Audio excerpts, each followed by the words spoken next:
Hello everyone, welcome to WE4CIVIL. നമ്മൾ ഇന്ന് discuss ചെയ്യാൻ പോകുന്നത് മെക്കാനിക്കൽ എഞ്ചിനീയറിംഗിലെ വളരെ ഇമ്പോർട്ടൻ്റ് ആയിട്ടുള്ള അതുപോലെ തന്നെ വളരെ ഇൻട്രസ്റ്റിംഗ് ആയിട്ടുള്ള ഒരു സബ്ജക്റ്റിനെ കുറിച്ചിട്ടാണ്. Refrigeration and air conditioning.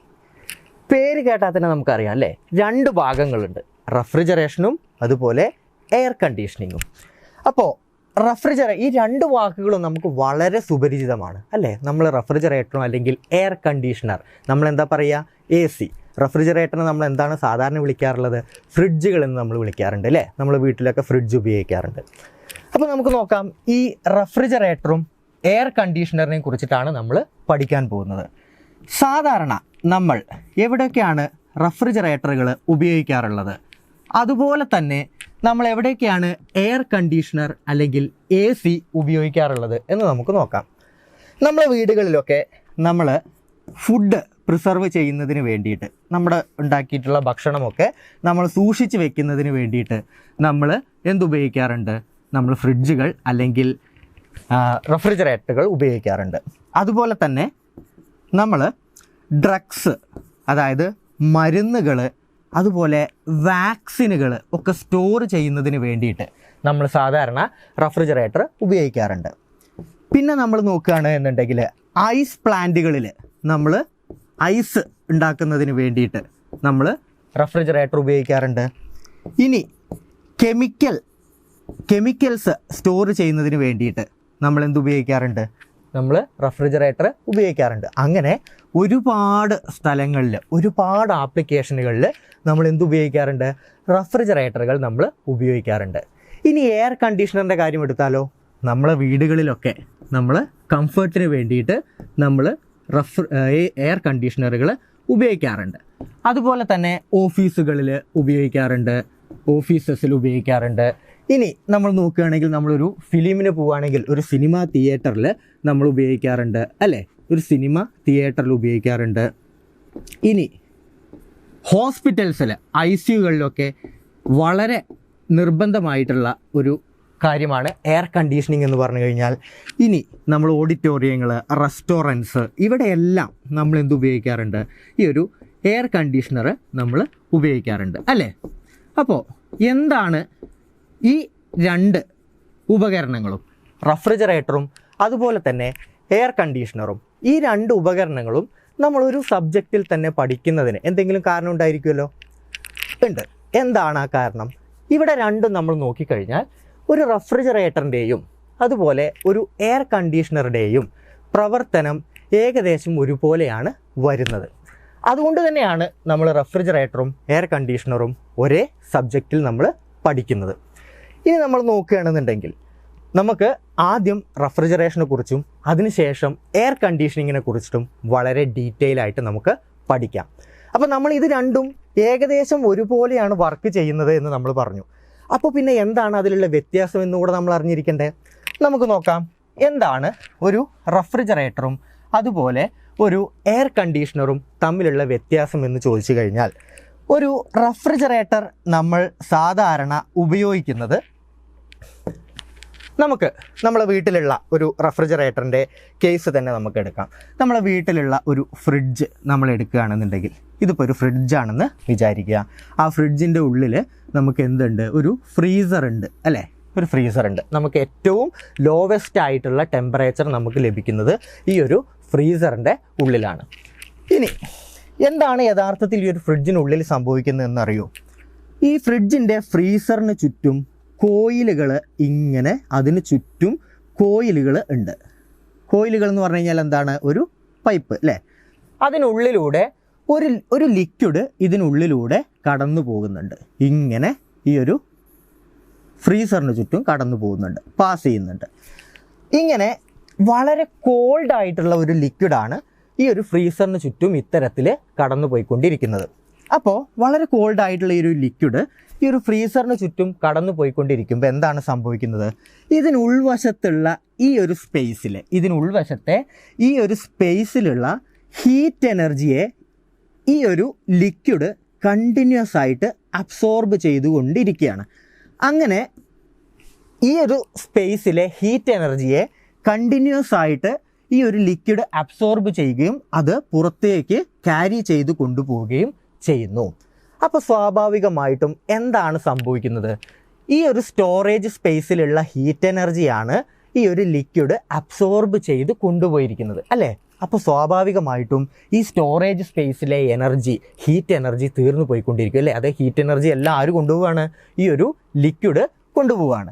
അങ്ങനെ ലിക്വിഡ് കൊണ്ടുപോകുന്ന സമയത്ത് ഈ ഒരു സ്റ്റോറേജ് സ്പേസ് ഓട്ടോമാറ്റിക്കലി കോൾഡ് ആയിട്ട് വരും അല്ലേ? അവിടുത്തെ ടെമ്പറേച്ചർ ലോ ആയി വരും. അപ്പോൾ എന്താണ് റെഫ്രിജറേറ്റർ ചെയ്യുന്നത്? നമുക്ക് നോക്കാം. ഇവിടെ ഈ ഒരു സ്റ്റോറേജ് സ്പേസ് അല്ലേ, ഈ ഒരു സ്റ്റോറേജ് സ്പേസ് അതിൻ്റെ ചുറ്റുഭാഗങ്ങളെ അപേക്ഷിച്ച്, ഇപ്പം നമ്മൾ ചുറ്റുഭാഗത്ത് നമ്മൾ സാധാരണ ഒരു റെഫ്രിജറേറ്റർ നമ്മൾ വീട്ടിലെ ഒരു റൂമിലാണ് വെച്ചിട്ടുള്ളതെന്ന് വിചാരിക്കുക.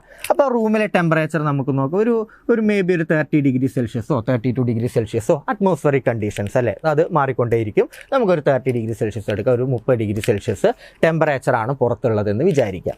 അപ്പോൾ ഈ ഒരു റെഫ്രിജറേറ്ററിനുള്ളിലെ ഈ ഒരു ഫ്രീസറിനുള്ളിലുള്ള ഈ ഒരു സ്പേസിലെ ടെമ്പറേച്ചർ മേ ബി -5 അല്ലെങ്കിൽ -4 ഡിഗ്രി സെൽഷ്യസ് ആണെന്ന് വിചാരിക്കുക. അപ്പോൾ നമുക്കറിയാം ഈ ഒരു ലിക്വിഡ് കണ്ടിന്യൂസ് ആയിട്ട് ഈ ഒരു സ്റ്റോറേജ് സ്പേസിലുള്ള ഹീറ്റ് എനർജിയെ ക്യാരി ചെയ്ത് കൊണ്ടുപോയത് കൊണ്ടാണ് ഇവിടുത്തെ ടെമ്പറേച്ചർ വളരെ ലോ ടെമ്പറേച്ചറായിട്ട് വന്നിട്ടുള്ളത്. അപ്പോൾ യഥാർത്ഥത്തിൽ ഒരു റെഫ്രിജറേറ്ററിൻ്റെ ധർമ്മം എന്ന് പറയുന്നത് ഇത് തന്നെയാണ്. എന്താണ് ഒരു റെഫ്രിജറേറ്റർ ചെയ്യുന്നത്? ഏതെങ്കിലും ഒരു സ്റ്റോറേജ് സ്പേസ്, നമ്മൾ എടുക്കുന്ന ഈ ഒരു സ്റ്റോറേജ് സ്പേസിലെ ടെമ്പറേച്ചർ, ആ ഒരു ടെമ്പറേച്ചർ അറ്റ്മോസ്ഫറിക് ടെമ്പറേച്ചറിനേക്കാൾ കുറഞ്ഞ, അതിൻ്റെ ചുറ്റുപാടുമുള്ള ടെമ്പറേച്ചറിനേക്കാൾ കുറഞ്ഞ ഒരു ടെമ്പറേച്ചറിലേക്ക് എത്തിക്കുക. പ്രൊവൈഡിങ് ലോ ടെമ്പറേച്ചർ ആൻഡ് അതുപോലെ തന്നെ ആ ഒരു ലോ ടെമ്പറേച്ചറിൽ ആ ഒരു സ്പേസിനെ മെയിൻറ്റെയിൻ ചെയ്യുകയും ചെയ്യുക. എന്താണ്? മെയിൻറ്റെയിൻ ചെയ്യുകയും ചെയ്യുക. അതേ ഒരു ടെമ്പറേച്ചറിൽ അതിനെ മെയിൻറ്റെയിൻ ചെയ്യുകയും ചെയ്യുമ്പോഴാണ് നമ്മൾ ഈ ഒരു ഉപകരണത്തെ നമ്മൾ റെഫ്രിജറേറ്റർ എന്ന് നമ്മൾ വിളിക്കുന്നത്. അപ്പോൾ providing low temperature than surroundings and maintaining it in that temperature, ആ ഒരു ടെമ്പറേച്ചറിൽ മെയിൻറ്റെയിൻ ചെയ്യുകയും ആ ഒരു ലോവർ ടെമ്പറേച്ചറിൽ മെയിൻറ്റെയിൻ ചെയ്യുകയും ചെയ്യുന്ന ഉപകരണങ്ങളെയാണ് നമ്മൾ സാധാരണ എന്ത് വിളിക്കുന്നത്? റെഫ്രിജറേറ്ററുകൾ എന്ന് നമ്മൾ വിളിക്കുന്നത്.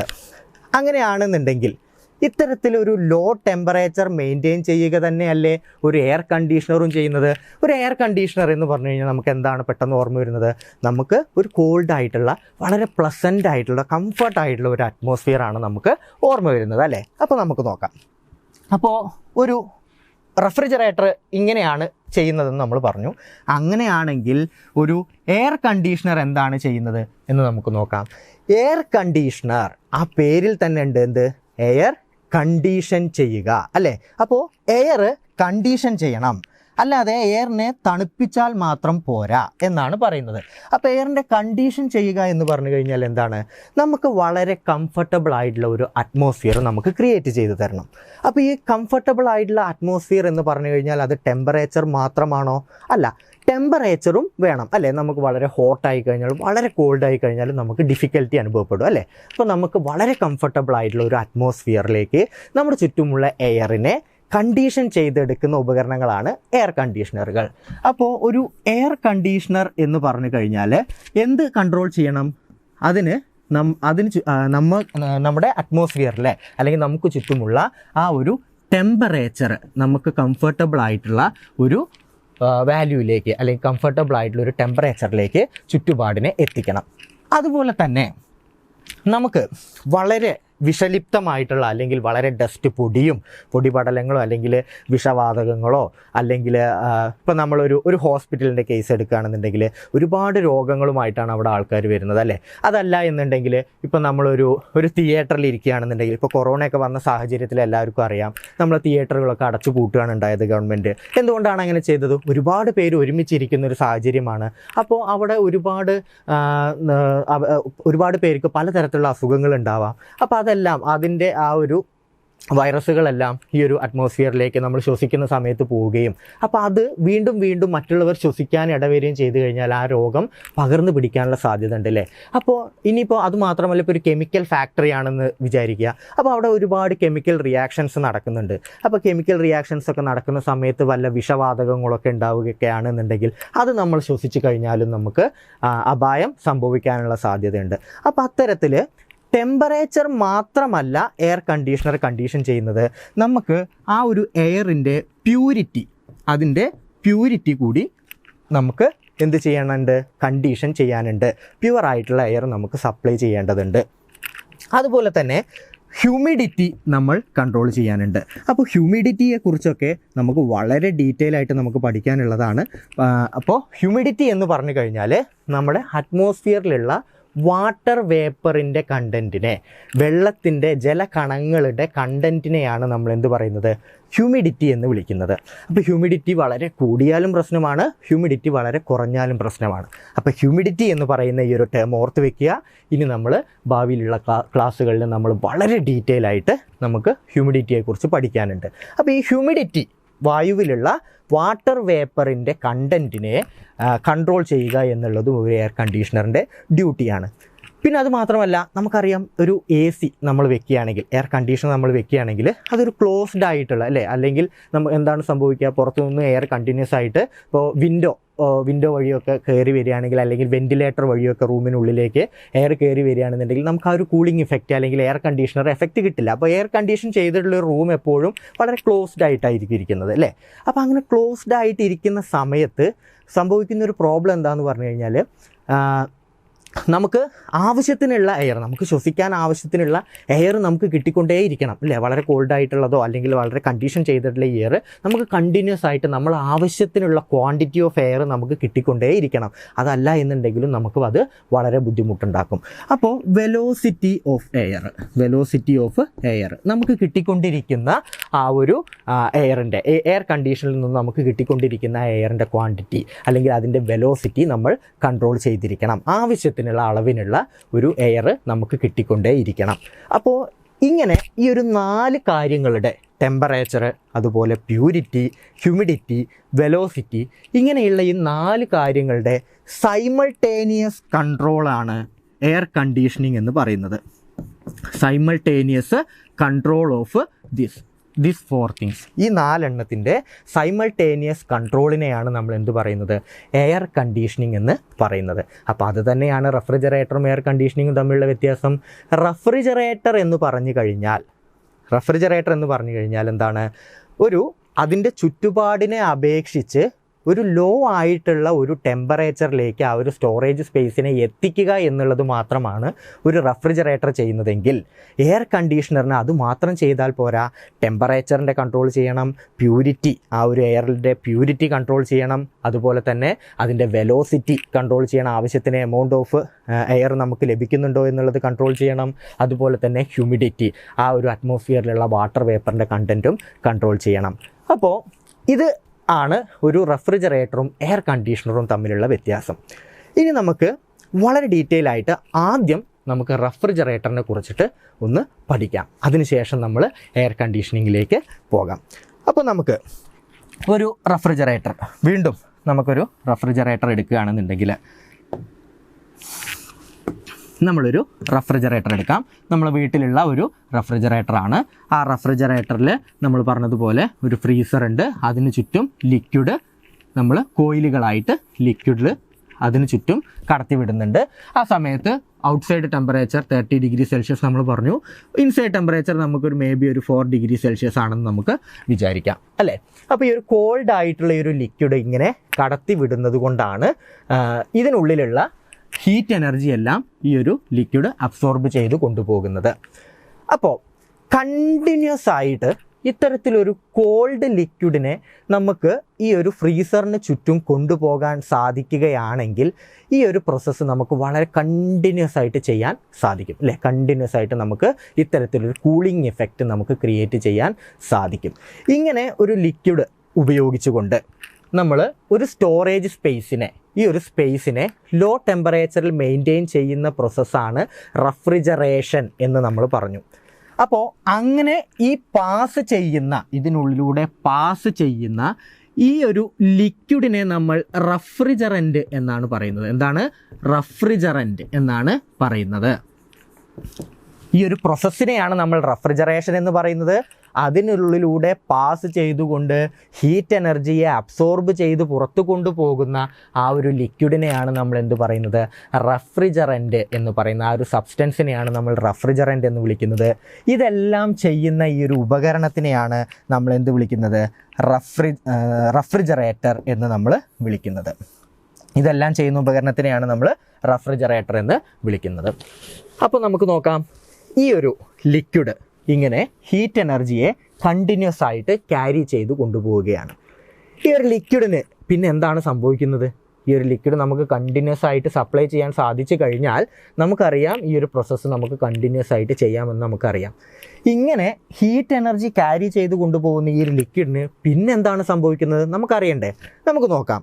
നമുക്ക് അറിയാം നമ്മുടെ അറ്റ്മോസ്ഫിയറിലുള്ള ഒബ്ജക്റ്റുകളെല്ലാം സബ്സ്റ്റൻസുകളെല്ലാം 3 സ്റ്റേറ്റുകളിലായിട്ടാണ് സാധാരണ ഉള്ളത്. നമുക്കറിയാം സോളിഡ് സ്റ്റേറ്റിലുള്ള സബ്സ്റ്റൻസുകളുണ്ട്, ലിക്വിഡ് സ്റ്റേറ്റിലുള്ള സബ്സ്റ്റൻസുകളുണ്ട്, അതുപോലെ ഗേഷ്യസ് സ്റ്റേറ്റിലുള്ള സബ്സ്റ്റൻസുകളും ഉണ്ട്. ഇപ്പോൾ നമുക്ക് ഏതെങ്കിലും ഒരു സബ്സ്റ്റൻസ്, ഉദാഹരണമായിട്ട് വളരെ സുലഭമായിട്ടുള്ള ഭൂമിയിൽ നമുക്ക് വളരെ സുലഭമായിട്ട് ഈസി ആയിട്ട് ലഭിക്കുന്ന വാട്ടറിനെ നമുക്കെടുക്കാം. അപ്പോൾ വെള്ളം നമ്മൾ എടുത്തു കഴിഞ്ഞാൽ വെള്ളം ഖരരൂപത്തിൽ അല്ലെങ്കിൽ സോളിഡ് സ്റ്റേറ്റിൽ ഉള്ളതിനെയാണ് നമ്മൾ എന്ത് പറയുന്നത്? ഐസ് എന്ന് നമ്മൾ വിളിക്കാറുള്ളത്. അതുപോലെ ലിക്വിഡ് സ്റ്റേറ്റിൽ വെള്ളം നിൽക്കുന്നത്, അതെ, നമുക്ക് നമ്മുടെ നോർമൽ അറ്റ്മോസ്ഫറിക് കണ്ടീഷൻസിൽ എപ്പോഴും വാട്ടർ എന്തായിട്ടാണ് ഇരിക്കുന്നത്? ലിക്വിഡ് സ്റ്റേറ്റിലാണ് ഇരിക്കുന്നത് അല്ലേ? അപ്പോൾ അതിനെ നമ്മൾ വാട്ടർ എന്ന് വിളിക്കുന്നു. ഇനി ഗേഷ്യസ് സ്റ്റേറ്റിൽ ഈ വെള്ളത്തിനെ നമ്മൾ തിളപ്പിച്ച് അത് ഗേഷ്യസ് സ്റ്റേറ്റിലേക്ക് മാറ്റിക്കഴിഞ്ഞാൽ നമ്മളതിനെ സ്റ്റീം എന്ന് നമ്മൾ വിളിക്കാറുണ്ട് അല്ലേ? ഇനി അപ്പോൾ എങ്ങനെയാണ് ഇപ്പോൾ ഒരേ സബ്സ്റ്റൻസിന് തന്നെ ഈ ഒരു 3 സ്റ്റേറ്റിലും നിലനിൽക്കാൻ എക്സിസ്റ്റ് ചെയ്യാൻ സാധിക്കുന്നുണ്ട്? എങ്ങനെയാണ് അപ്പോൾ ഒരു രൂപത്തിൽ നിന്നും മറ്റൊരു രൂപത്തിലേക്ക് അല്ലെങ്കിൽ ഒരു സ്റ്റേറ്റിൽ നിന്നും മറ്റൊരു സ്റ്റേറ്റിലേക്ക് ഇതിന് മാറ്റം സംഭവിക്കുന്നത് എന്ന് നമുക്ക് ഒന്ന് നോക്കാം.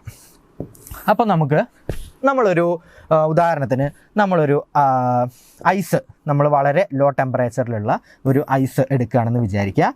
വളരെ ലോ ടെമ്പറേച്ചറിലുള്ള ഒരു ഐസ്, അപ്പോൾ ഒരു -20 ഡിഗ്രി സെൽഷ്യസിലുള്ള ഒരു ഐസ് നമ്മൾ എടുത്തു എന്ന് വിചാരിക്കുക. ഒരു ഐസ് ബ്ലോക്ക് -20 ഡിഗ്രി സെൽഷ്യസ്, വളരെ ലോ ടെമ്പറേച്ചറിലുള്ള ഒരു ഐസ് നമ്മൾ എടുത്തു എന്ന് വിചാരിക്കുക. ഈ ഐസ് എന്ത് സ്റ്റേറ്റിലാണ്? സോളിഡ് സ്റ്റേറ്റിലാണ് അല്ലേ? ഈ ഐസ് ഒരു സോളിഡ് സ്റ്റേറ്റിലുള്ള ഐസാണ്. എന്നിട്ട് നമ്മൾ ഈ ഒരു ഐസിലേക്ക് ഹീറ്റ് എനർജി നമ്മൾ സപ്ലൈ ചെയ്യുകയാണെന്ന് വിചാരിക്കുക. നമ്മളതിനെ ചൂടാക്കുക. ഹീറ്റ് എനർജി സപ്ലൈ ചെയ്യുക എന്ന് പറഞ്ഞു കഴിഞ്ഞാൽ എന്താ? ചൂടാക്കുക. നമ്മളതിനെ ചൂടാക്കി കഴിഞ്ഞാൽ എന്താണ് സംഭവിക്കുക? ഇതിൻ്റെ ടെമ്പറേച്ചർ കൂടി വരും അല്ലേ? ചൂടാക്കുമ്പോൾ എന്ത് കൂടും? ടെമ്പറേച്ചർ കൂടി വരും. അങ്ങനെ കൂടി -20 ഉള്ളത് -19 ആവും, -18 ആവും, അങ്ങനെ കൂടി -10, -9 അങ്ങനെ കൂടി -1 ആവും, അവസാനം 0 ഡിഗ്രി സെൽഷ്യസ് ആവും അല്ലേ? എന്താവും? 0 ഡിഗ്രി സെൽഷ്യസ്. 0 ഡിഗ്രി സെൽഷ്യസിലുള്ള ഐസ് നമുക്ക് ലഭിക്കും. അപ്പോഴും നമുക്കറിയാം അതൊരു സോളിഡ് സ്റ്റേറ്റ് ആണ് എന്ന് നമുക്ക് അറിയാം. 0 ഡിഗ്രി സെൽഷ്യസിൽ ഐസായിട്ട് മാറും, അത് സോളിഡ് സ്റ്റേറ്റിലാണ് ഉള്ളത്. വീണ്ടും നമ്മളതിനെ ചൂടാക്കി കഴിഞ്ഞാൽ വീണ്ടും 0 ഡിഗ്രി സെൽഷ്യസിലുള്ള ഐസിനെ വീണ്ടും നമ്മൾ ചൂടാക്കി കഴിഞ്ഞാൽ എന്താണ് സംഭവിക്കുന്നത്? വീണ്ടും നമ്മൾ ചൂടാക്കി കഴിഞ്ഞാൽ അത് വെള്ളമായി മാറാൻ തുടങ്ങും. അത് ഉരുകി, ഐസ് ഉരുകി വെള്ളമായി മാറാൻ തുടങ്ങും. അങ്ങനെ 0 ഡിഗ്രി സെൽഷ്യസിലുള്ള വാട്ടറായിട്ട് അത് മാറും. വാട്ടർ എന്ന് പറയുന്നത് ഒരു ലിക്വിഡ് സ്റ്റേറ്റ് ആണ് അല്ലേ? വാട്ടർ എന്ന് പറയുന്നത് ലിക്വിഡ് സ്റ്റേറ്റ് ആണ്. അപ്പോൾ നമ്മൾ നോക്കിക്കഴിഞ്ഞാൽ 0 ഡിഗ്രി സെൽഷ്യസിലുള്ള ഐസിനെ നമ്മൾ ചൂടാക്കി കഴിഞ്ഞാൽ 0 ഡിഗ്രി സെൽഷ്യസിലുള്ള വാട്ടറായിട്ട് അത് മാറുന്നതായിട്ട് കാണാൻ സാധിക്കും. സോളിഡ് സ്റ്റേറ്റിൽ നിന്നും ലിക്വിഡ് സ്റ്റേറ്റിലേക്ക് അത് മാറിയതായിട്ട് കാണാൻ സാധിക്കും. ഇനി 0 ഡിഗ്രി സെൽഷ്യസിലുള്ള വാട്ടറിനെ നമ്മൾ വീണ്ടും ചൂടാക്കുകയാണ് എന്നുണ്ടെങ്കിൽ നമുക്ക് എന്താണ് ലഭിക്കുന്നത്? നമുക്ക് ഇതിൻ്റെ ടെമ്പറേച്ചർ, വാട്ടറിൻ്റെ ടെമ്പറേച്ചർ കൂടി വരുന്നതായിട്ട് കാണാൻ സാധിക്കും അല്ലേ. 1 ഡിഗ്രി സെൽഷ്യസ്, 2 ഡിഗ്രി സെൽഷ്യസ്, അങ്ങനെ കൂടി അത് 100 ഡിഗ്രി സെൽഷ്യസ് വരെ എത്തുന്നത് നമുക്ക് കാണാൻ സാധിക്കും. അപ്പോൾ 100 ഡിഗ്രി സെൽഷ്യസിലുള്ള വാട്ടറായിട്ട് മാറും. അവസാനം അതെന്തായിട്ട് മാറും? 100 ഡിഗ്രി സെൽഷ്യസിലുള്ള വാട്ടറായിട്ട് മാറും. അപ്പോഴും അതിൻ്റെ സ്റ്റേറ്റ് എന്ത് തന്നെയാണ്? ലിക്വിഡ് സ്റ്റേറ്റ് തന്നെയാണ്. അതെന്താണ്? ലിക്വിഡ് സ്റ്റേറ്റ് തന്നെയാണ്.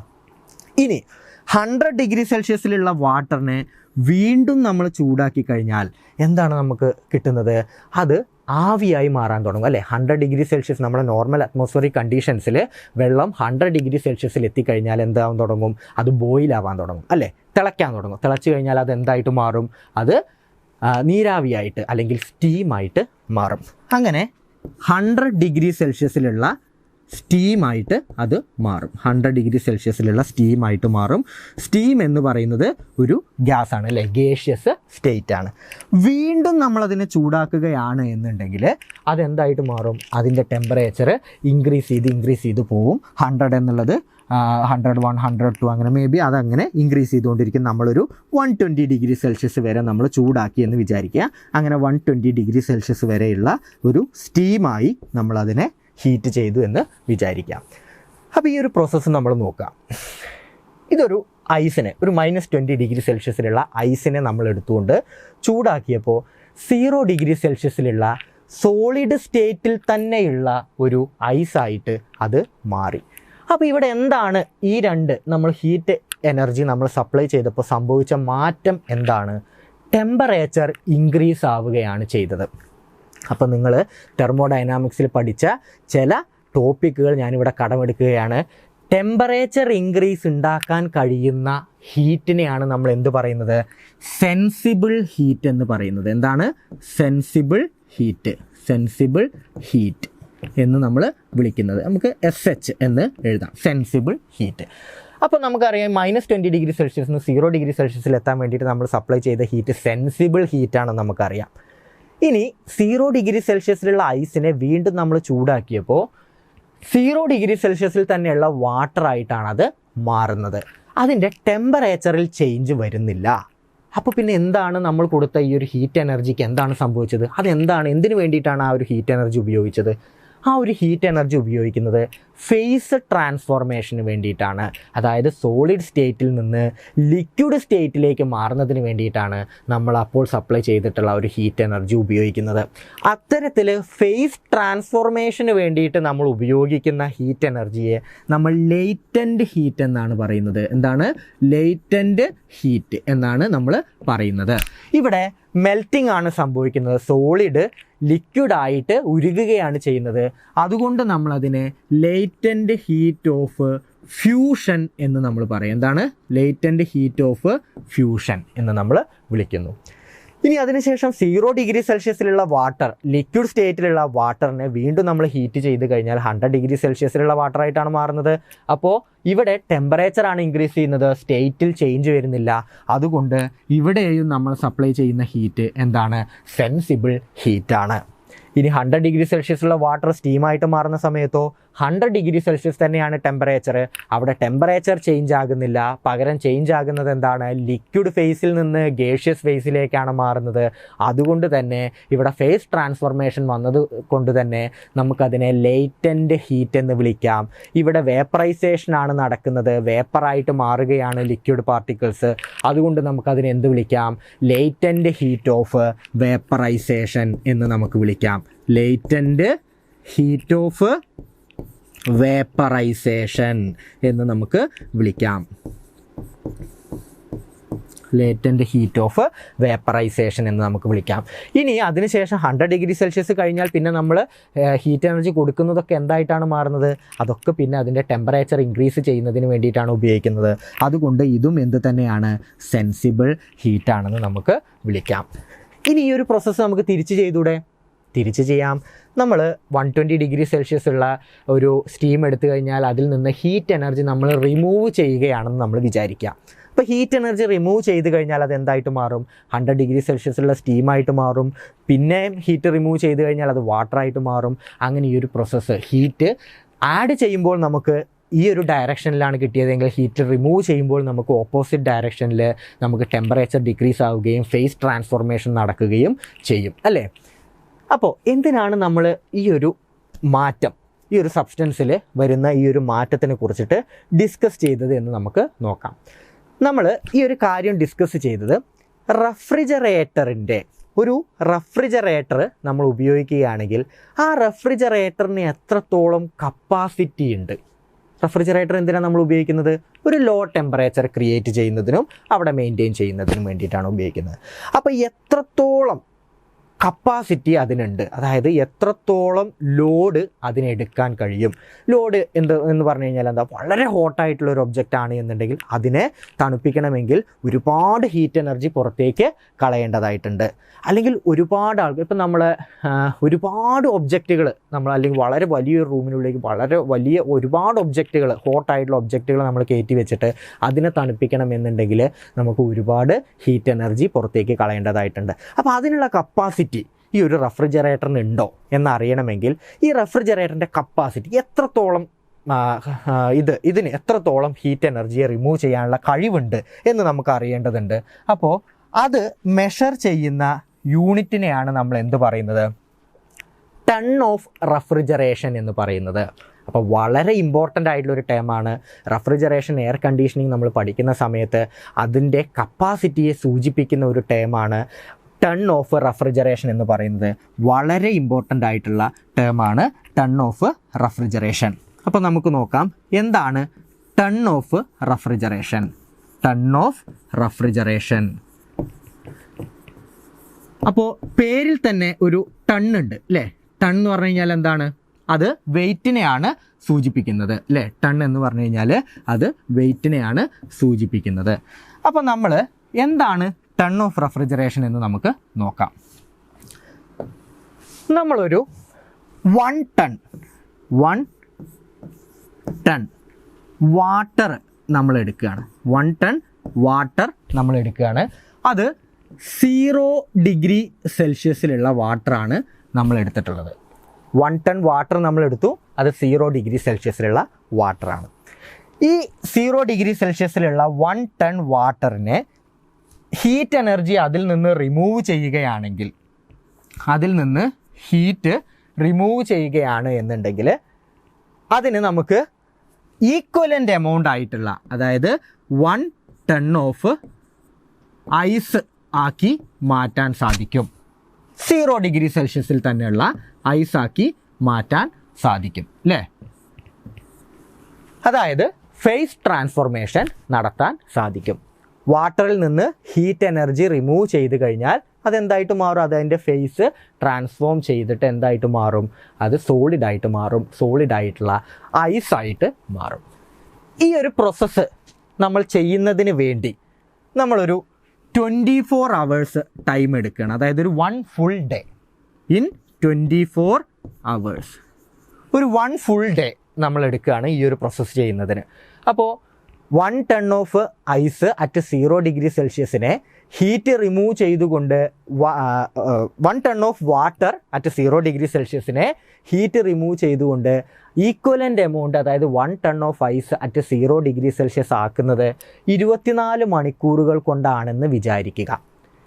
ഈ ഒരു ജോലി ചെയ്യുന്നതിന് നമ്മളൊരു റെഫ്രിജറേറ്ററിനെ ഏൽപ്പിച്ചു എന്ന് വിചാരിക്കുക. ഈ ഒരു ജോലി ചെയ്യുന്നതിന് നമ്മളൊരു റെഫ്രിജറേറ്ററിനെ ഏൽപ്പിച്ചു. ആ ഒരു ജോലി ചെയ്യുമ്പോൾ 1 സെക്കൻഡിൽ എത്രത്തോളം ഹീറ്റ് എനർജി ഈ ഒരു റെഫ്രിജറേറ്റർ പുറത്തേക്ക് കളയണം, അല്ലെങ്കിൽ ഈ ഒരു വാട്ടറിൽ നിന്ന് റിമൂവ് ചെയ്യണം എന്നുള്ളതിനെയാണ് നമ്മൾ എന്ത് പറയുന്നത്? നമ്മൾ ടൺ ഓഫ് റെഫ്രിജറേഷൻ എന്ന് നമ്മൾ പറയുന്നത്. ആ ടൺ ഓഫ് റെഫ്രിജറേഷൻ്റെ വാല്യൂ ആണ് 3.5. അപ്പോൾ 1 ടൺ ഓഫ് റെഫ്രിജറേഷൻ എന്ന് പറഞ്ഞു കഴിഞ്ഞാൽ എന്താണ്? 1 ടൺ ഓഫ് റെഫ്രിജറേഷൻ എന്ന് പറഞ്ഞു കഴിഞ്ഞാൽ 1 ടൺ ഓഫ് റെഫ്രിജറേഷൻ എന്ന് പറഞ്ഞു കഴിഞ്ഞാൽ എത്രയാണ്? 3.5 കിലോ വാട്ടാണ്. 3.5 കിലോ വാട്ടാണ്. 3.5 കിലോ വാട്ട്. വാട്ട് എന്ന് പറഞ്ഞു കഴിഞ്ഞാൽ എന്താണ്? Joules per second. Kilo watt എന്ന് പറഞ്ഞു കഴിഞ്ഞാൽ അപ്പോൾ എന്താണ്? കിലോ വാട്ട് എന്ന് പറഞ്ഞു കഴിഞ്ഞാൽ kilo joules per second equal to kilo watt അല്ലേ. കിലോ ജൂൾസ് പെർ സെക്കൻഡിനെയാണ് കിലോ വാട്ട് എന്ന് പറയുന്നത്. അപ്പോൾ എന്താണ് ഇത് മീൻ ചെയ്യുന്നത്? 1 ടൺ ഓഫ് റെഫ്രിജറേഷൻ എന്ന് പറയുന്നത് 3.5 കിലോ വാട്ട് ആണ് എന്ന് പറഞ്ഞു കഴിഞ്ഞാൽ അത് മീൻ ചെയ്യുന്നത് ഒരു സെക്കൻഡിൽ 3.5 കിലോ ജൂൾ എനർജി ഈ ഒരു റെഫ്രിജറേറ്റർ റിമൂവ് ചെയ്യുന്നുണ്ട് എന്നാണ് അർത്ഥം. അപ്പം നമുക്ക് റെഫ്രിജറേറ്ററിൻ്റെ കപ്പാസിറ്റി കിട്ടിയില്ലേ?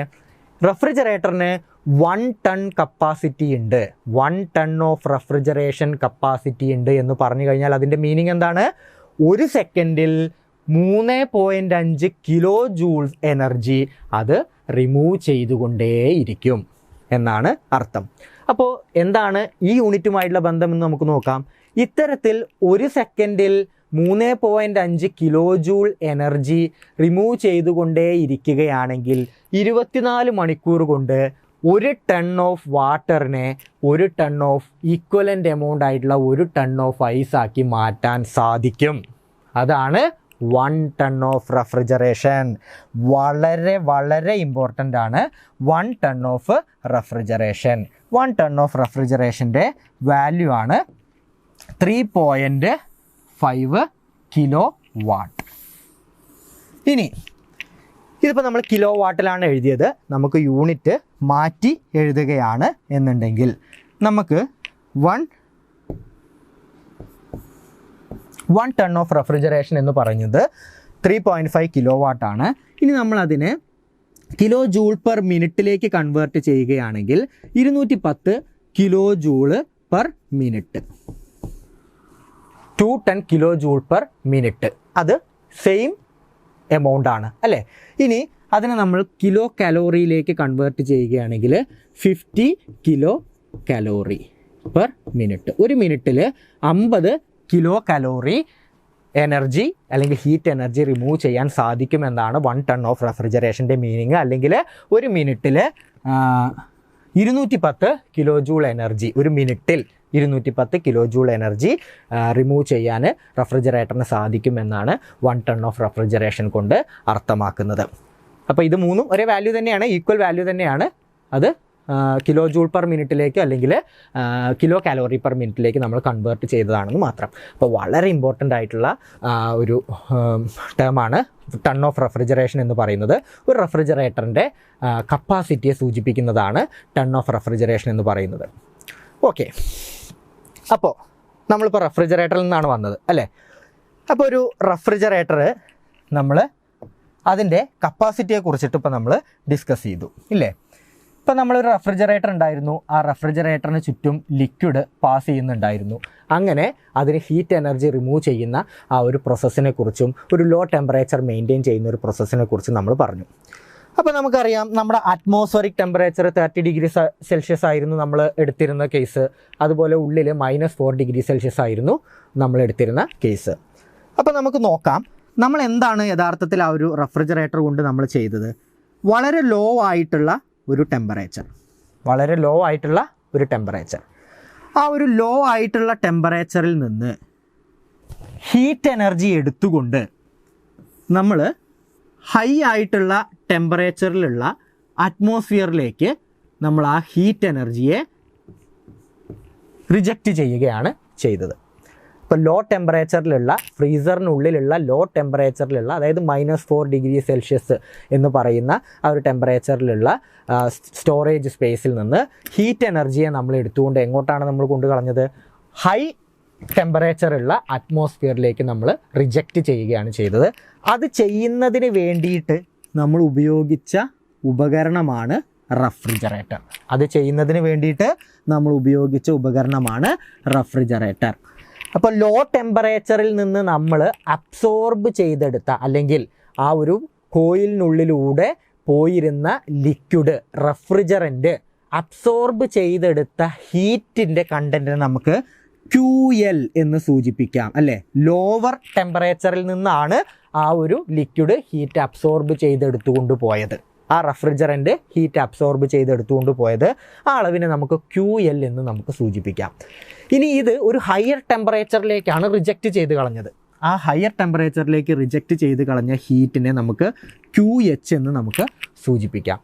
അപ്പോൾ ഇതാണ് ഒരു റെഫ്രിജറേറ്റർ ചെയ്ത പ്രവർത്തനം. പക്ഷേ ഇതിലൊരു പ്രശ്നമുണ്ട് അല്ലേ?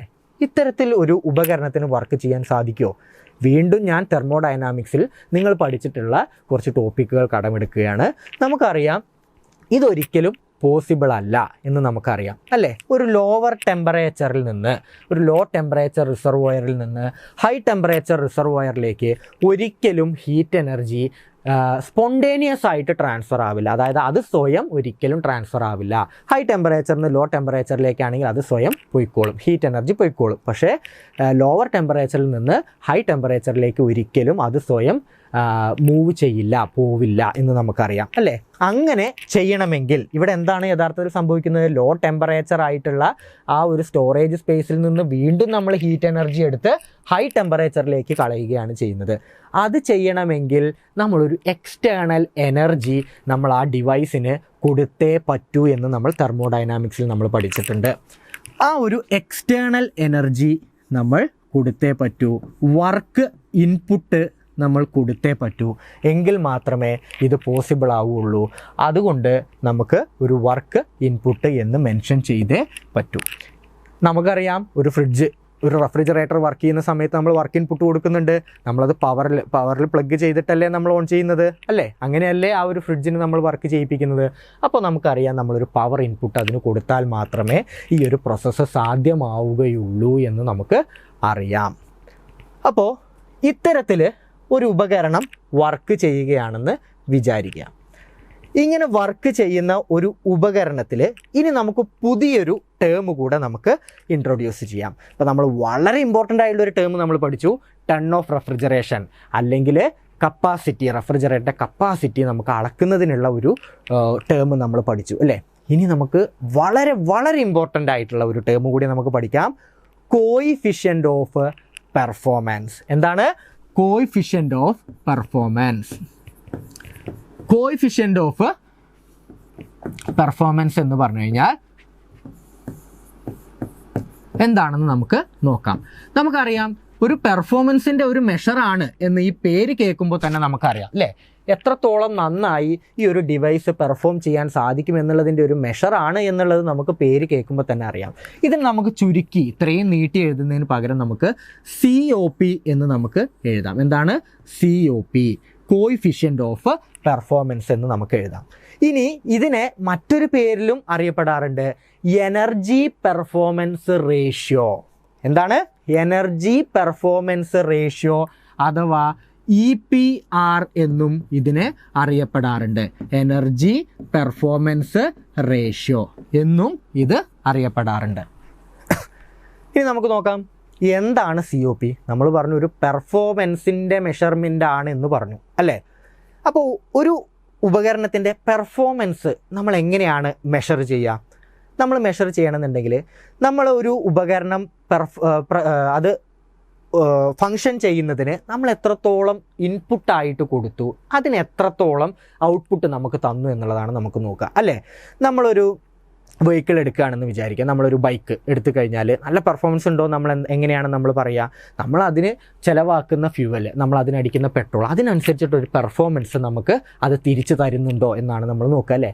അപ്പോൾ കോയിഫിഷ്യൻ്റ് ഓഫ് പെർഫോമൻസും അതുപോലെ തന്നെയാണ്. നമ്മൾ കൊടുക്കുന്ന ഇൻപുട്ട് എന്താണ്? വർക്ക് ഇൻപുട്ട് അല്ലേ? വർക്ക് ഇൻപുട്ട്, വർക്ക് ചെയ്യുന്നതിന് വേണ്ടിയിട്ട് നമ്മൾ കൊടുക്കുന്ന ഇൻപുട്ട്, ആ ഇൻപുട്ട് എനർജി, വർക്ക് ഇൻപുട്ട്. ആ വർക്ക് ഇൻപുട്ടിന് എത്രത്തോളം നമുക്ക് നമ്മൾ ആഗ്രഹിക്കുന്ന ആ ഒരു ജോലി അത് ചെയ്തു തരുന്നു എന്നുള്ളതാണ് നമ്മൾ നോക്കുന്നത്. അപ്പോൾ നമ്മൾ ആഗ്രഹിക്കുന്നത് ഒരു കൂളിംഗ് എഫക്റ്റ് ആവാം, അല്ലെങ്കിൽ മറ്റെന്തെങ്കിലും എഫക്റ്റ് ആവാം അല്ലേ? നമുക്കറിയില്ല. അപ്പോൾ നമ്മൾ ആഗ്രഹിക്കുന്ന ആ ഒരു എഫക്റ്റ് നമുക്ക് എത്രത്തോളം തരുന്നു, നമ്മൾ ആഗ്രഹിക്കുന്ന എഫക്റ്റ്, നമ്മൾ ഡിസയർ ചെയ്യുന്ന എഫക്റ്റ്. എന്താണ്? നമ്മൾ ഡിസയർ ചെയ്യുന്ന എഫക്റ്റ്. അപ്പോൾ desired effect divided by work input, ഈ ഒരു റേഷ്യോനെയാണ് നമ്മൾ എന്ത് പറയുന്നത്? കോയിഫിഷ്യൻ്റ് ഓഫ് പെർഫോമൻസ് എന്ന് നമ്മൾ വിളിക്കുന്നത്. അപ്പോൾ എത്രത്തോളം നന്നായി ഈ ഒരു ഡിവൈസിന് പെർഫോം ചെയ്യാൻ കഴിയും എന്നുള്ളതാണ് കോയിഫിഷ്യൻ്റ് ഓഫ് പെർഫോമൻസ് കൊണ്ട് ഉദ്ദേശിക്കുന്നത്. ഇനി നമ്മൾ ഇവിടെ ഈ ഒരു റെഫ്രിജറേറ്ററിൻ്റെ കേസ് നമ്മൾ എടുക്കുകയാണ് എന്നുണ്ടെങ്കിൽ നമുക്ക് ഈ കോയിഫിഷ്യൻ്റ് ഓഫ് പെർഫോമൻസ് എത്രയാണ് എന്നൊന്ന് നമുക്ക് നോക്കാം. നമുക്കറിയാം നമ്മളിവിടെ ആഗ്രഹിക്കുന്ന എഫക്റ്റ് എന്ന് പറയുന്നത് ഈ ലോ ടെമ്പറേച്ചർ റിസർവോയറിൽ നിന്ന് എത്രത്തോളം ഹീറ്റ് എനർജിയെ പുറത്തേക്ക് കളയാൻ സാധിക്കുമോ അത്രത്തോളം കളയട്ടെ എന്നാണ് നമ്മൾ ആഗ്രഹിക്കുന്നത്, അല്ലേ? അതാണ് നമ്മൾ ആഗ്രഹിക്കുന്ന റഫ്രിജറേഷൻ എഫക്റ്റ്. എന്താണ് റഫ്രിജറേഷൻ എഫക്റ്റ്? ഒരു റഫ്രിജറേറ്ററിൽ നമ്മൾ ആഗ്രഹിക്കുന്ന ഡിസയർ ചെയ്യുന്ന എഫക്റ്റിനെ നമുക്ക് എന്ത് പറയാം? റഫ്രിജറേഷൻ എഫക്റ്റ് എന്ന് നമുക്ക് പറയാം. റഫ്രിജറേഷൻ എഫക്റ്റ് അതായത് ഒരു cooling effect by work input എന്ന് നമുക്കതിനെ എഴുതാം, അല്ലേ?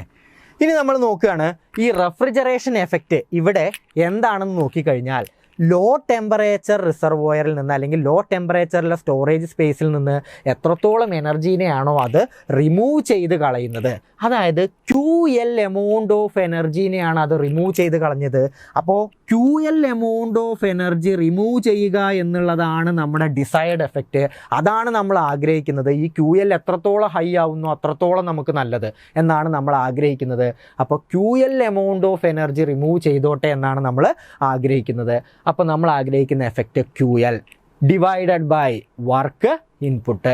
ഇവിടെ നമ്മൾ എത്രയാണ് വർക്ക് ഇൻപുട്ട്, അത് ചെയ്യുന്നതിന് വേണ്ടിയിട്ട് നമ്മൾ എത്രയാണ് വർക്ക് ഇൻപുട്ട് കൊടുത്തത് എന്നുള്ളതാണ് COP കൊണ്ട് സൂചിപ്പിക്കുന്നത്.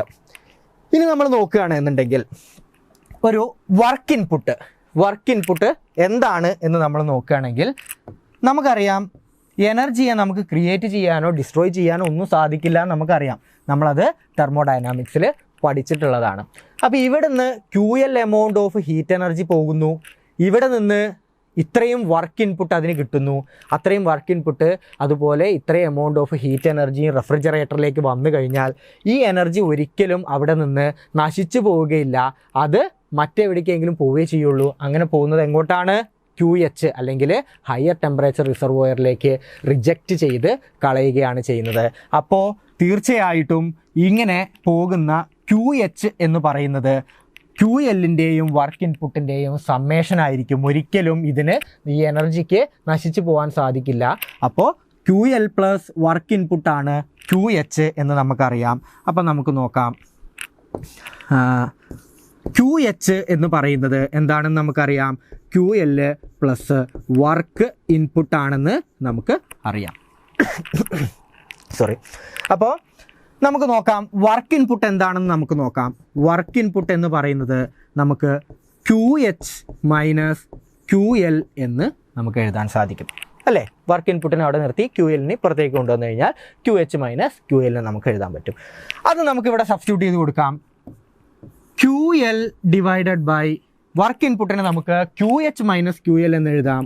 QH മൈനസ് QL എന്ന് നമുക്ക് എഴുതാം. അവസാനം കോഎഫിഷ്യൻ്റ് ഓഫ് പെർഫോമൻസ് നമുക്ക് എന്താണെന്ന് കിട്ടി? QL by QH minus QL എന്ന് നമുക്ക് കിട്ടി, അല്ലേ? അപ്പോൾ coefficient of performance of refrigerator, ഇപ്പോൾ നമ്മൾ എന്തിൻ്റെയാണ് എടുത്തത്? ഒരു റെഫ്രിജറേറ്ററിൻ്റെ കേസാണ് എടുത്തത്. കോഎഫിഷ്യൻ്റ് ഓഫ് പെർഫോമൻസ് എന്ന് പറയുന്നത് നമുക്ക് എന്താണെന്ന് കിട്ടി? QL divided by QH minus QL ആണെന്ന് നമുക്ക് കിട്ടി. വളരെ ഇമ്പോർട്ടൻ്റ് ആയിട്ടുള്ളൊരു ഫോർമുലയാണ്. ഓക്കെ, ഇനി നമുക്ക് നോക്കാം. ഈ ഒരു റെഫ്രിജറേറ്റർ നമുക്ക് ഒരു ലോ ടെമ്പറേച്ചർ സ്പേസിൽ നിന്ന് ഹീറ്റ് എനർജിയെ എടുത്ത് ഒരു ഹൈ ടെമ്പറേച്ചർ സ്പേസിലേക്ക് റിജക്റ്റ് ചെയ്യുന്നതിനാണ് നമ്മൾ ഈ ഒരു റെഫ്രിജറേറ്റർ ഉപയോഗിച്ചത്. അപ്പോൾ തലതിരിഞ്ഞ് ചിന്തിക്കുന്ന ഒരാളുണ്ട്. ആളെന്ത് വിചാരിച്ചു? ഇവിടെ ലോ ടെമ്പറേച്ചർ റിസർവോയറിൽ നിന്ന് എനർജി എടുത്ത് ഹൈ ടെമ്പറേച്ചർ റിസർവോയറിലേക്ക് കളയുകയാണ് ചെയ്തത്. അപ്പോൾ ഇവിടെ ഹീറ്റ് എനർജി അറ്റ്മോസ്ഫിയറിലേക്ക് പുറന്തള്ളുകയാണ് ചെയ്തത്. അത് നമുക്കൊരു ഹീറ്റിംഗ് എഫക്റ്റിന് വേണ്ടി ഉപയോഗിച്ചൂടെ? ഇവിടെ കൂളിംഗ് എഫക്റ്റ് നമുക്ക് ഈ ലോ ടെമ്പറേച്ചർ സ്പേസിൽ ഒരു കൂളിംഗ് എഫക്റ്റ് നമുക്ക് കിട്ടും. പക്ഷേ ഹൈ ടെമ്പറേച്ചർ സ്പേസിലേക്ക് ഒരു ഹീറ്റിംഗ് എഫക്റ്റ് നമുക്ക് കിട്ടുന്നുണ്ടല്ലോ. അപ്പോൾ അങ്ങനെയാണെന്നുണ്ടെങ്കിൽ ഈ ഫ്രിഡ്ജിനെ ഒന്ന് തിരിച്ചു വെച്ച് കഴിഞ്ഞാൽ കൂളിംഗ് എഫക്റ്റിന് പകരം നമുക്ക് ഹീറ്റിംഗ് എഫക്റ്റ് കിട്ടുമല്ലോ എന്നൊരാൾ ചിന്തിച്ച് കഴിഞ്ഞാൽ ആ ഒരു ഡിവൈസിനെയാണ് നമ്മൾ എന്ത് പറയുന്നത്? ഹീറ്റ് പമ്പ് എന്ന് പറയുന്നത്. അപ്പോൾ റെഫ്രിജറേറ്റർ ഒരു കൂളിംഗ് എഫക്റ്റാണ് ഉണ്ടാക്കുന്നതെങ്കിൽ ഹീറ്റ് പമ്പ് ഹീറ്റിംഗ് എഫക്റ്റാണ് ഉണ്ടാക്കുന്നത്. അപ്പോൾ നമുക്കൊരു ഹീറ്റ് പമ്പ് എടുത്ത് നോക്കാം. ഒരു ഹീറ്റ് പമ്പ് എടുത്തു കഴിഞ്ഞാൽ നമ്മൾ റെഫ്രിജറേറ്ററിന് പകരം നമുക്കൊരു ഹീറ്റ് പമ്പ് എടുക്കാം. ഹീറ്റ് പമ്പ് എടുത്തു കഴിഞ്ഞാൽ ലോ ടെമ്പറേച്ചർ റിസർവോയറിൽ നിന്ന് അത് എനർജി എടുത്തുകൊണ്ട് ഹൈ ടെമ്പറേച്ചർ റിസർവോയറിലേക്ക് അത് ട്രാൻസ്ഫർ ആക്കുന്നു. അതിന് നമ്മളൊരു വർക്ക് ഇൻപുട്ടും കൊടുക്കുന്നു. ഈ ഒരു ഡിവൈസിനെ നമ്മൾ ഹീറ്റ് പമ്പ് എന്ന് വിളിക്കാൻ കാരണം എന്താണ്? നമ്മളിതിൻ്റെ COP കണ്ടുപിടിക്കുകയാണെന്ന് വിചാരിക്കുക. അപ്പോൾ നമുക്കറിയാം desired effect divided by work ഇൻപുട്ടാണെന്ന് നമുക്കറിയാം അല്ലേ? അപ്പോൾ ഈ ഡിസയേർഡ് എഫക്റ്റ് നമ്മൾ ആഗ്രഹിക്കുന്ന എഫക്റ്റ് എന്താണ്? ഹീറ്റിംഗ് എന്ന് പറയുന്ന പർപ്പസാണ് അല്ലേ? എത്രത്തോളം ഹീറ്റ് എനർജി നമുക്ക് ഈ ഒരു അറ്റ്മോസ്ഫിയറിലേക്ക് പുറന്തള്ളുന്നു, ആ ഹീറ്റാണ് നമ്മളിവിടെ കെയർ ചെയ്യുന്നത്. അതുകൊണ്ട് തന്നെ QH ആണ് ഇവിടെ നമ്മൾ ഡിസയർ ചെയ്യുന്ന എഫക്റ്റ്. എത്രത്തോളം ഹീറ്റ് എനർജി പുറന്തള്ളി എന്നുള്ളതാണ് നമ്മൾ നോക്കുന്നത്. അപ്പോൾ QH ആണ് നമ്മുടെ ഡിസൈർഡ് എഫക്റ്റ്. അതിന് വേണ്ടിയിട്ട് നമ്മൾ എത്രത്തോളം വർക്ക് ഇൻപുട്ട് കൊടുക്കുന്നു. വർക്ക് ഇൻപുട്ട് നമുക്കറിയാം, work input QH minus QL ആണെന്ന് നമുക്ക് അറിയാം. അപ്പോൾ COP ഒരു ഹീറ്റ് പമ്പിൻ്റെ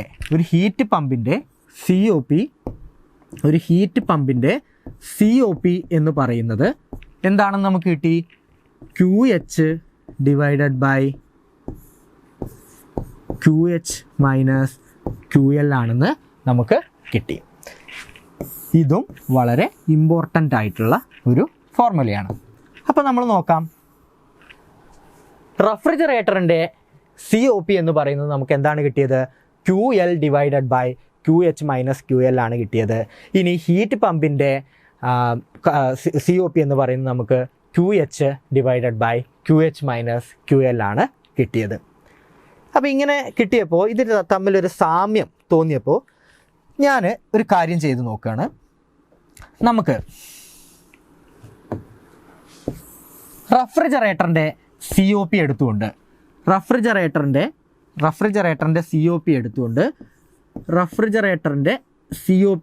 അതിൽ കൂടെ യൂണിറ്റി ആഡ് ചെയ്ത് നോക്കാം. 1 ആഡ് ചെയ്ത് നോക്കാം, എന്താ സംഭവിക്കാൻ നോക്കാം.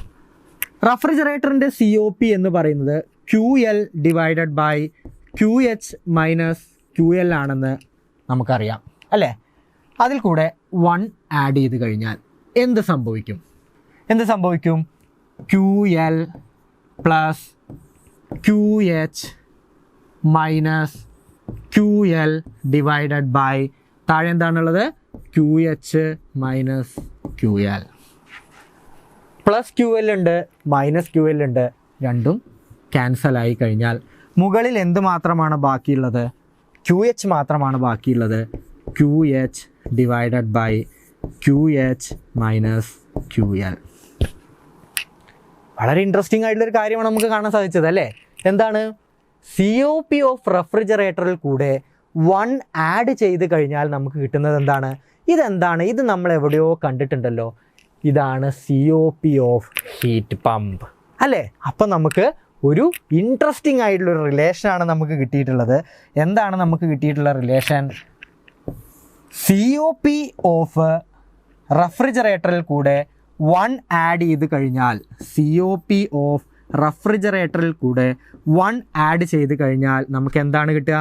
COP ഓഫ് ഹീറ്റ് പമ്പാണ് നമുക്ക് കിട്ടുക. COP ഓഫ് ഹീറ്റ് പമ്പാണ് നമുക്ക് കിട്ടുക. വളരെ ഇമ്പോർട്ടൻ്റ് ആയിട്ടുള്ള, വളരെ ഇൻട്രസ്റ്റിംഗ് ആയിട്ടുള്ള ഒരു റിലേഷനാണ് നമുക്കിവിടെ കിട്ടിയിട്ടുള്ളത്. ഇത് വെച്ച് സാധാരണ ചോദ്യങ്ങൾ ചോദിക്കാറുണ്ട്. അപ്പോൾ നമ്മൾ ഒരു റെഫ്രിജറേറ്ററിൻ്റെ പെർഫോമൻസിൻ്റെ ഒരു മെഷർ അല്ലേ, എത്രത്തോളം നന്നായി അതിന് പെർഫോം ചെയ്യാൻ കഴിയും, ഒരു എൻജിന് എഫിഷ്യൻസി എന്ന പോലെ ഒരു റെഫ്രിജറേറ്ററിന് COP എങ്ങനെയാണ് എന്നുള്ളത് നമ്മൾ പഠിച്ചു കഴിഞ്ഞു അല്ലേ? അപ്പോൾ നമ്മൾ നോക്കുകയാണ്, COP ഓഫ് ഹീറ്റ് പമ്പ് എന്ന് പറയുന്നത് COP ഓഫ് റെഫ്രിജറേറ്ററിനേക്കാൾ 1 കൂടുതലാണ് എന്ന് നമ്മൾ കണ്ടു അല്ലേ? അപ്പോൾ നമുക്ക് എപ്പോഴും അറിയാം, ഈ റിലേഷനിൽ നിന്ന് നമുക്കറിയാം, എപ്പോഴും ഹീറ്റ് പമ്പിൻ്റെ കോയിഫിഷ്യൻ്റ് ഓഫ് പെർഫോമൻസ് എന്ന് പറയുന്നത് എപ്പോഴും റെഫ്രിജറേറ്ററിൻ്റെ കോയിഫിഷ്യൻ്റ് ഓഫ് പെർഫോമൻസിനേക്കാൾ കൂടുതലായിരിക്കുമെന്ന് നമുക്കറിയാം. ഇതൊക്കെ ആപ്ലിക്കബിൾ ആയിട്ടുള്ളത് എവിടെയാണ്? ഒരേ ടെമ്പറേച്ചർ ലിമിറ്റിലാണെങ്കിൽ ഒരേ ടെമ്പറേച്ചർ ലിമിറ്റ് എന്ന് നമ്മൾ ഉദ്ദേശിക്കുന്നത് എന്താണ്? ഇവിടെ ലോവർ ടെമ്പറേച്ചർ TL എന്നും അതുപോലെ ഹയർ ടെമ്പറേച്ചർ TH എന്നുമാണ് നമ്മൾ എടുത്തിട്ടുള്ളത് അല്ലേ. അപ്പോൾ ഈ ഒരു ടെമ്പറേച്ചർ ലിമിറ്റിൽ തന്നെയാണ് ഈ ഒരു റെഫ്രിജറേറ്ററും അതുപോലെ തന്നെ ഇതേ ടെമ്പറേച്ചർ ലിമിറ്റിൽ തന്നെയാണ് അതായത് ഇതേ ടെമ്പറേച്ചറുകൾ വെച്ചിട്ട് തന്നെയാണ് ഒരു ഹീറ്റ് പമ്പും വർക്ക് ചെയ്യുന്നതെങ്കിൽ നമുക്കറിയാം ഈ ഒരു റിലേഷൻ അവിടെ ആപ്ലിക്കബിൾ ആണ് എന്ന് നമുക്ക് അറിയാം. ഓക്കെ, അപ്പോൾ ഇന്ന് നമ്മൾ വളരെ ഇൻട്രസ്റ്റിംഗ് ആയിട്ടുള്ള കുറച്ച് കാര്യങ്ങളൊക്കെ നമ്മൾ ഡിസ്കസ് ചെയ്തു അല്ലേ. എന്തൊക്കെയാണ് നമ്മൾ ഡിസ്കസ് ചെയ്തതെന്ന് റീക്യാപ്പ് ചെയ്യാം. നമ്മൾ ആദ്യം റെഫ്രിജറേറ്റർ എന്താണെന്ന് പറഞ്ഞു അല്ലേ. എയർ കണ്ടീഷനിങ് എന്താണെന്ന് നമ്മൾ പറഞ്ഞു. റെഫ്രിജറേറ്ററും എയർ കണ്ടീഷനിങ്ങും ഒരുമിച്ച് പഠിക്കുന്നത് അത് തമ്മിൽ ചില സാമ്യങ്ങളുള്ളത് കൊണ്ടാണ് എന്ന് നമ്മൾ പറഞ്ഞു.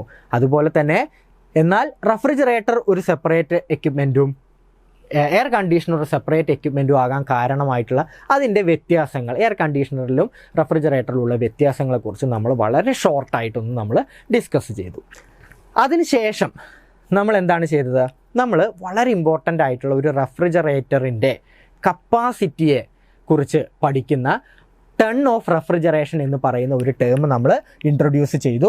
ആ ടൺ ഓഫ് റെഫ്രിജറേഷനെ കുറിച്ച് നമ്മൾ വളരെ ഡീറ്റെയിൽ ആയിട്ട് നമ്മൾ പഠിച്ചു. 1 ടൺ ഓഫ് റെഫ്രിജറേഷൻ എന്ന് പറഞ്ഞു കഴിഞ്ഞാൽ 3.5 kW ആണ് എന്നുള്ള കാര്യവും നമ്മൾ പറഞ്ഞു. ഇനി അതിനുശേഷം നമ്മൾ എന്താണ് പറഞ്ഞത്? നമ്മൾ കോയിഫിഷ്യൻ്റ് ഓഫ് പെർഫോമൻസ് എന്ന് പറയുന്ന ഈ റെഫ്രിജറേറ്ററിൻ്റെ പെർഫോമൻസ് എത്രത്തോളം ഉണ്ട് എന്ന് നമ്മൾ മെഷർ ചെയ്യുന്ന കോയിഫിഷ്യൻ്റ് ഓഫ് പെർഫോമൻസ് എന്ന് പറയുന്ന ഒരു ടേം നമ്മൾ ഇൻട്രൊഡ്യൂസ് ചെയ്തു. അതിനെക്കുറിച്ച് നമ്മൾ വളരെ ഡീറ്റെയിൽ ആയിട്ട് പഠിച്ചു. റെഫ്രിജറേറ്ററിൻ്റെയും അതുപോലെ ഹീറ്റ് പമ്പിൻ്റെയും കോയിഫിഷ്യൻ്റ് ഓഫ് പെർഫോമൻസുകൾ നമ്മൾ കാൽക്കുലേറ്റ് ചെയ്തു. അതിനുശേഷം റെഫ്രിജറേറ്ററിൻ്റെയും ഹീറ്റ് പമ്പിൻ്റെയും കോയിഫിഷ്യൻ്റ് ഓഫ് പെർഫോമൻസുകൾ തമ്മിലുള്ള റിലേഷനെ കുറിച്ചിട്ടും നമ്മൾ പഠിച്ചു. എന്താണ് ആ relation? 1 + coefficient of performance of refrigerator equal to coefficient of performance of heat pump എന്നുള്ള റിലേഷനെ കുറിച്ച് നമ്മൾ പഠിച്ചു.